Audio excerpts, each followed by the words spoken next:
ગોપાલા ઓ ભજ ગોવિંદ ગોવિંદ ગોપાલા ભજ મુરલી મનોહર નંદલાલા હરે ભજ મુરલી મનોહર નંદલાલા ભજ મુરલી મનોહર નંદલાલા હે ભજ મુરલી મનોહર નંદલાલા હે ભજ ગોવિંદ ગોવિંદ ગોપાલા ભજ ગોવિંદ ગોવિંદ ગોપાલા રાધે શ્યામ રાધે શ્યામ ઓ રાધે શ્યામ રાધે શ્યામ સીતારામ સીતારામ સીતારામ સીતારામ રાધે શ્યામ રાધે શ્યામ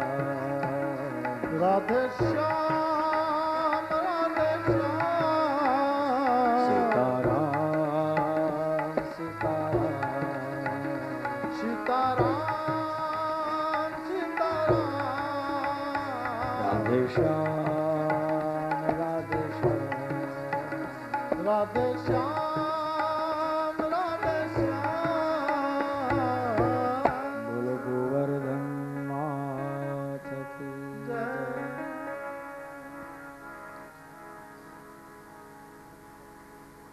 નારદજી વ્યાસજી પાસે પોતાની કથા કહે છે. સમાધિ લાગી, તપ કરવા લાગ્યા.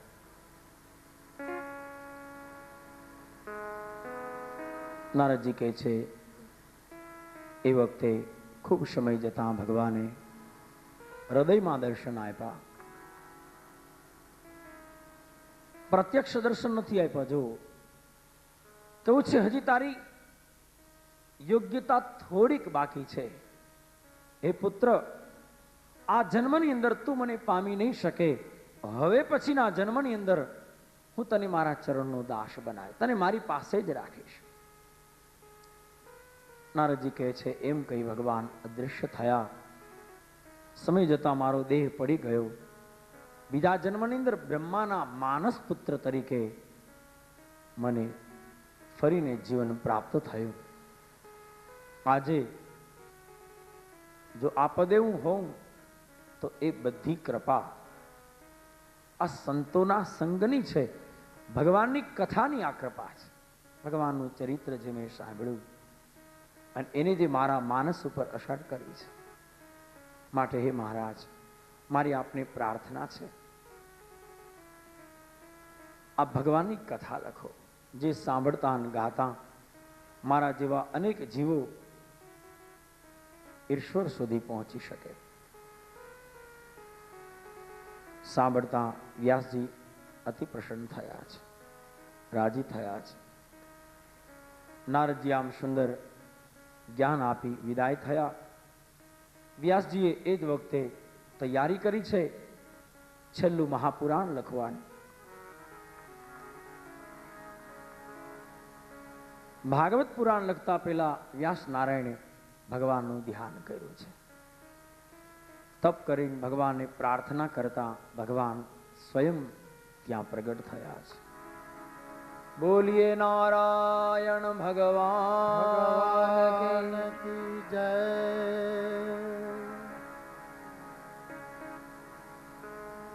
કહો વ્યાસજી શું ઈચ્છા છે?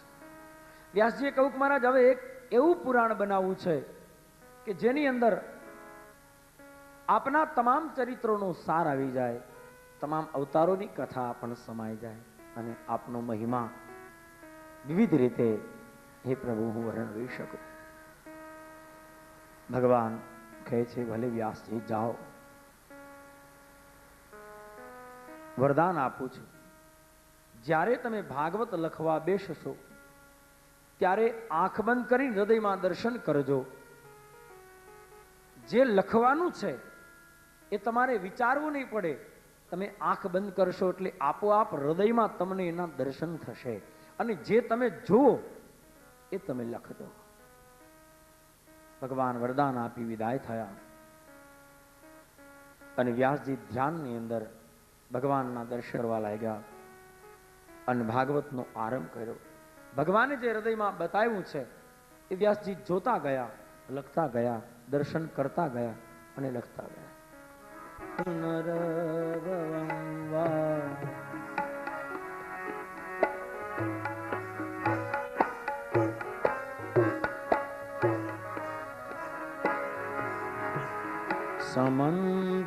સમંજસત્વામ વિરહય કાંક્ષે અહં હરે અહં હરે અહં હરે તવ પાદેક મૂલ. આ છે રાગ બહાર.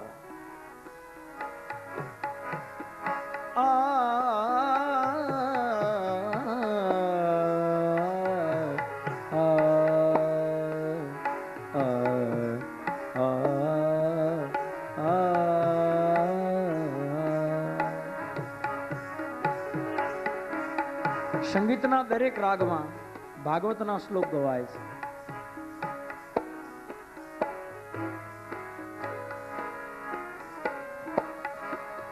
અહં હરે તવ પાદેક મૂલ દાસાનુદાસો ભવિતાસ્મિ ભૂય દાસાનુદાસો ભવિતાસ્મિ ભૂય દાસાનુદાસો ભવિતાસ્મિ ભૂય.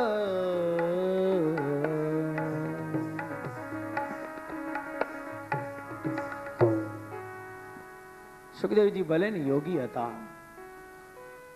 તપસ્વી હતા, સાધક હતા, પણ સાથે સાથે સુખદેવજી ભક્ત પણ હતા.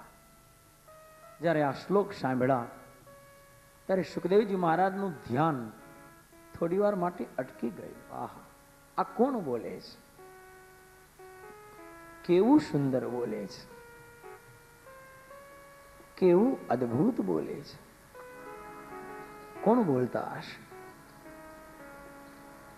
સુખદેવજી બહાર આવ્યા છે.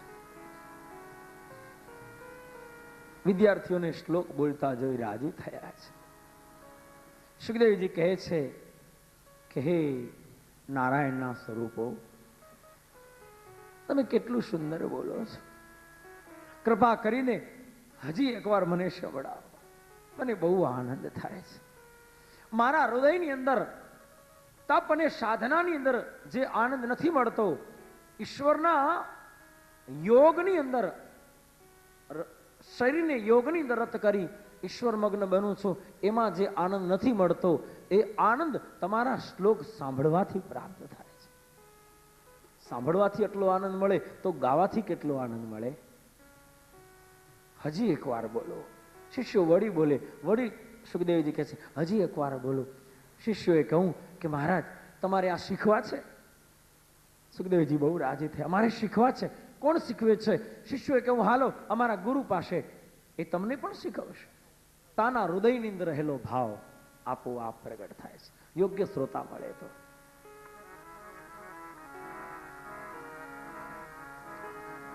શ્રીમદ ભાગવતના પાન સંતો સાંભળો ભાવે. શ્રીમદ ભાગવત રસપાન સંતો સાંભળો ભાવે. શ્રીમદ ભાગવત રસપાન સંતો સાંભળો ભાવે. શ્રીમદ ભાગવત રસપાન સંતો સાંભળો ભાવે.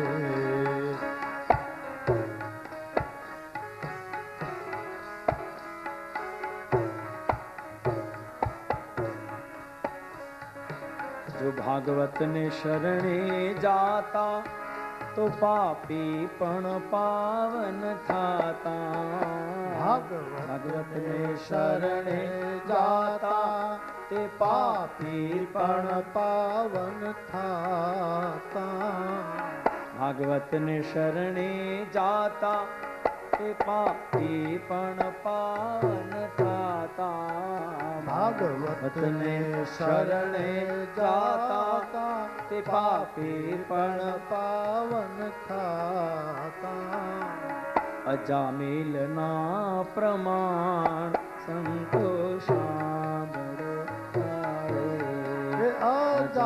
અજામિલના પ્રમાણ સંતો સાંભળો ભાવે એ ધુંધુકારીના એ પ્રમાણ સંતો સાંભળો ભાવે ધુંધુકારીના છે પ્રમાણ સંતો સાંભળો ભાવે શ્રીમદ ભાગવત રસપાન સંતો સાંભળો ભાવે શ્રીમદ ભાગવત રસપાન સંતો સાંભળો ભાવે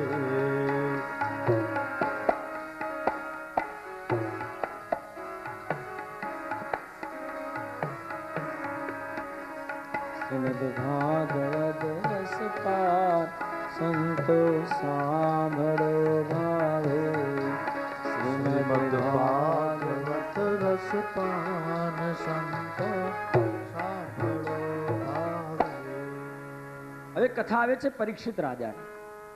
કોણ હતા આ પરીક્ષિત? કેના પુત્ર હતા?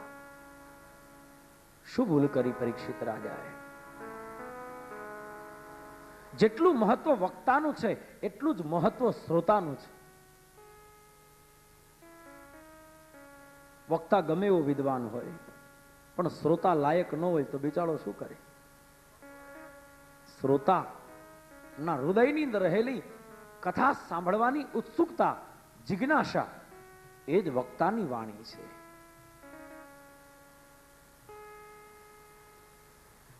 આપ બધા આટલા પ્રેમથી સાંભળો છો તો અમને કહેવાનો ભાવ આવે, આમાં કોઈ ન હોય ને એકલા દિવાલ સામે એમાં કથા વાંચીએ તો વિચાર કરો અમારે શું કેવું? ભલે ને એક માણસ બેઠો હોય સામે, એક માણસ કેમ નથી બેઠો, તો પણ વક્તા શ્રોતા જાજા હોય એ જરૂરી નથી. લાખો માણસ હોય તો જ કથા કહેવાય એવું નથી. સુખદેવજીએ કથા કહી પણ એક જ શ્રોતા મુખ્ય હતા. કોણ? પરીક્ષિત રાજા. શિવજીએ રામાયણ કહી પણ એક જ શ્રોતા હતા, જગતજનની માં પાર્વતી. યાજ્ઞવલ્કે કથા કહી કેની પાસે? ભરદ્વાજ ઋષિના પાસે. કાકભૂષણજી કથા કહે છે પણ ગરુડજીના પાસે. શ્રોતા ભલે ને એક જ હોય પણ યોગ્ય હોય.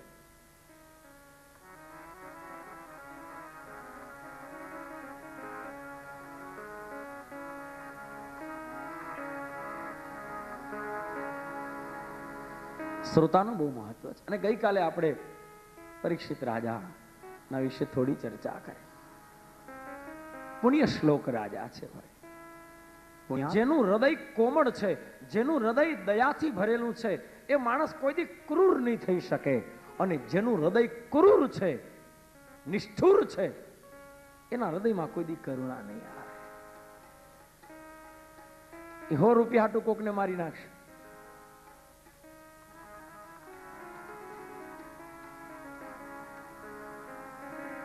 અને દયા છે ને એ ધર્મનું મૂળ. તુલસીદાસજીએ કહ્યું ને, દયા ધર્મ કા મૂલ હે, પાપ મૂલ અભિમાન.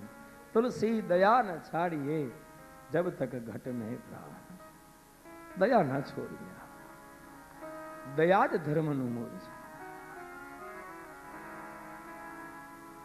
વિચાર કરો, પોતાના પુત્રને મારનારો મારતલ સામે ઉભો છે તોય પાંડવો એમ કે છે એને મારવો નથી.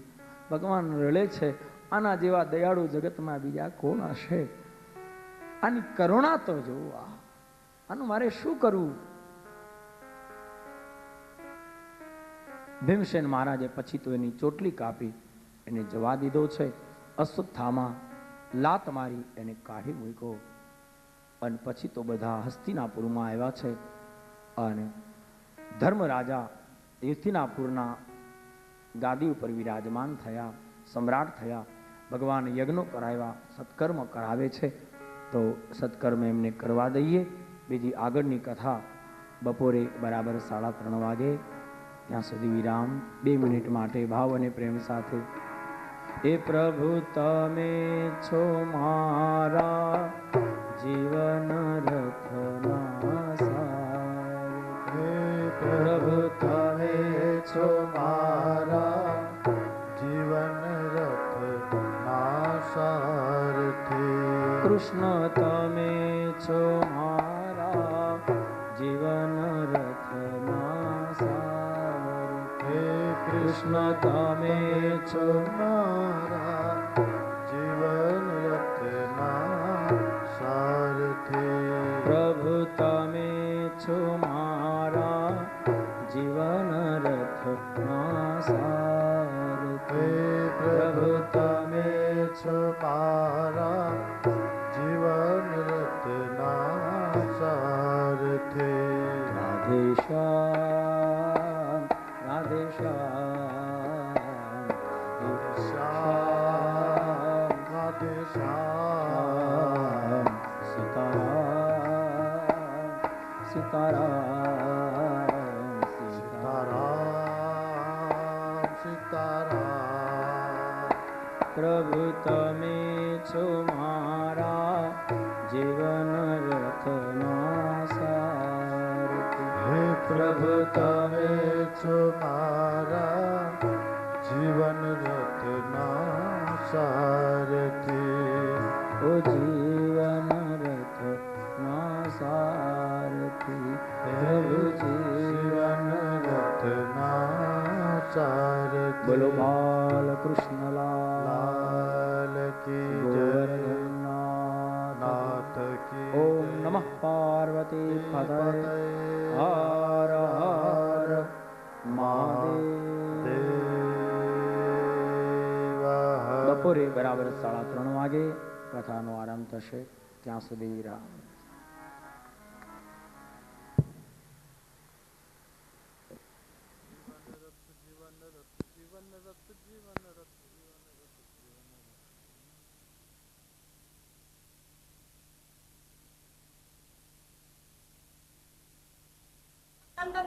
ફોટામાં બીજું તમારો ફોટો પાડે જરા કોની કરજો આ બાજુ જુઓ આ આવી ગયો ફોટો હા એટલે ઈ છે ને નરેશભાઈ નો ફોન હતો હા